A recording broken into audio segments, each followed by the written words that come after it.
হাম পরিস্থিতির খবর জানাতে সিলেট থেকে আমাদের সাথে যোগ দিচ্ছেন সহকর্মী এম এ কাইয়ুম।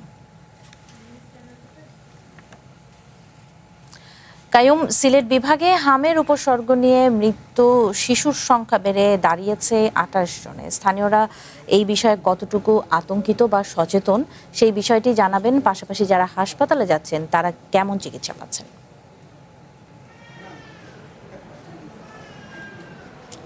আমি যদি সিলেটের কথা বলি তাহলে দিন দিন হামের আতঙ্ক বাড়ছে এবং মৃত্যুর সংখ্যা কিন্তু বাড়ছে। শুরুর দিকে হাম যখন আসে তখন এত মৃত্যুর মিছিল ছিল না, গেল এক সপ্তাহে প্রায় সেই দ্বিগুণ হয়ে গেছে। অর্থাৎ সিলেট বিভাগে এখন পর্যন্ত মৃতের সংখ্যা ২৮ জন, যার সিংহভাগই ধরেন হাম উপসর্গ নিয়ে তারা মারা গেছে।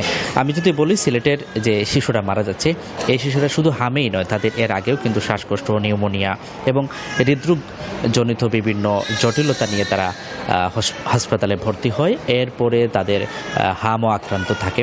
তো এই ব্যাপার নিয়ে সিলেট উসমানী মেডিকেল কলেজ হাসপাতালে যখন তারা যায়, সেখান থেকে তাদের পাঠিয়ে দেওয়া হয় সিলেট শহীদ শামসুদ্দিন হাসপাতালে, কারণ এই হাসপাতালটি সিলেট বিভাগে একমাত্র আইসোলেশন সেন্টার হিসাবে ঘোষণা করা হয়েছে।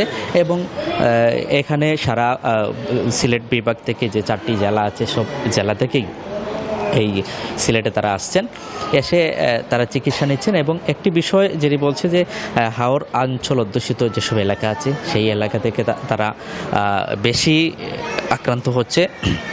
এবং বিশেষজ্ঞ ডাক্তাররা বলছেন এটা নিয়ে এই মুহূর্তে তাদের সচেতনতা ছাড়া কিন্তু হাম যে প্রাদুর্ভাব বাড়ছে, এর থেকে বাঁচার আপাতত কোনো উপায় নেই। আর বাকি যে প্রাথমিক চিকিৎসা আছে সেই চিকিৎসাটুকু তারা চালিয়ে যাচ্ছেন। তো এই ছিল আমার কাছে সিলেট থেকে হাম নিয়ে সব শেষ।